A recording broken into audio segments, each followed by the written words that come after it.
Hi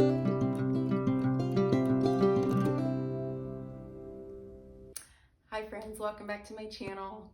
And to everyone who's new, who found me via the Shea Report Instagram page, welcome. Thanks so much for joining. Be sure to like, share, and subscribe this video and this whole page with more people that are like-minded, that are wanting to do something about our world issues and just helping our country people in our country see the need and the value to get to work and to do something. So thanks for joining. I'm going to get right into this video. So my last video, I think it was, I spoke about the bill that Florida had passed, parents' rights to education, and just explaining that whole bill because it was thrown out of proportion. There was propaganda, there were media lies all about it, saying it says, "Don't say gay bill." So I wanted to do a part 2 to this because I did a little miniature video on my Instagram page and I asked you all, what are your thoughts? Should parents have the right to get involved in education? Do they have the right to know what's going on in the classrooms? Do they have rights in general in relations to their children? And I got so many comments, messages, everything. And a lot of you were teachers. My mom's a teacher.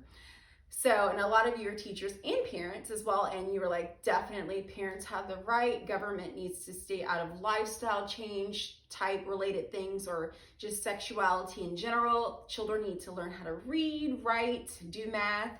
And I was actually listening to a podcast earlier, and it had me thinking that due to the current last 2 years, they shut schools down, had children doing remote learning, which does not work at all. My mom says it does not work at all. Lots of other teachers say it does not work at all. Children need to be in a classroom setting with someone teaching them or someone hands-on teaching them all the time, not in front of a computer. They need someone teaching. Even if they're homeschooled, they need someone there with them, not a computer.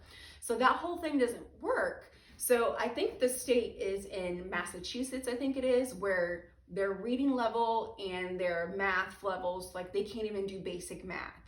And I was thinking about this whole thing with the education system is so rampant. They're like bullies and just wanting to convert your children's mind to a certain lifestyle that they're not worried about the things that they really need to do or learn for when they grow up, like reading, math. Those things matter the most, not what lifestyle they want to choose or changing their physical DNA. So they're so worried about that they're not worried about the things that they should be worried about teaching them. Leave the other stuff to the parents, that kind of thing. You don't need to be indoctrinating children. And it also had me thinking that the same group of people that are so pro-science the last 2 years, if you didn't believe a certain way about the current situation or if you didn't want to get we all know what that means. Oh, you're anti-science. But the same people want to push things that are unnatural and not a part of science. And I'll give you a little hypothetical. So this here. So I'm currently working on a flower arrangement. You're probably like, what does flowers have to do with this? I'm getting to a point. So I'm actually working on a flower arrangement. I have to do it for something, but I have these flowers here, and I was just thinking about science because people are always like, oh, you people who don't want to do or anti-science or indoctrinating children with certain things in their mind is actually anti-science, because if you think about it, I actually learned this in school, and this is real science, part of nature. So I love flowers, so we're gonna get to the part. So this whole section right here, this is called the pistil. That's the female, what you would consider female. And this is the stamen right here. That would be considered the male.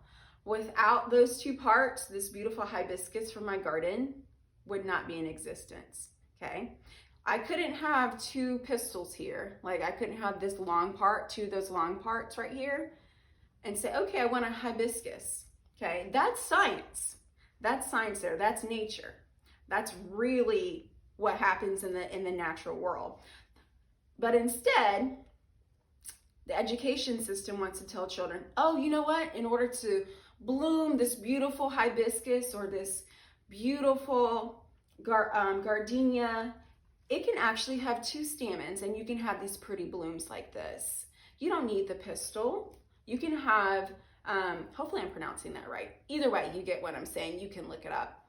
Either way, you can have 2 stamens and have this beautiful, you know, flower here.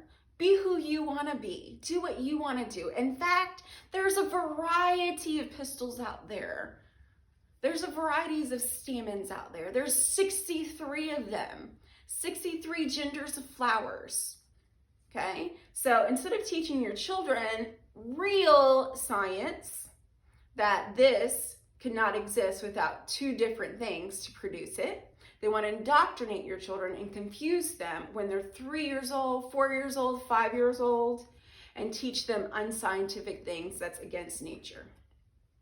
So that's a portion of this video that I just really wanted to hop on and do a part 2 of that, and just say that they're so focused on the wrong thing that they're not focusing on what really matters most and what we really should be teaching our children. And I totally agree with you all. You're amazing. Those who left a comment saying, yes, parents need to be a part of the education. And I promised that I was going to do part 2. So this is the part 2. Stay tuned for more videos. I have some more coming. Like I said, be sure to like, share, and subscribe. And also, thanks for joining me in my little flower arranging session too.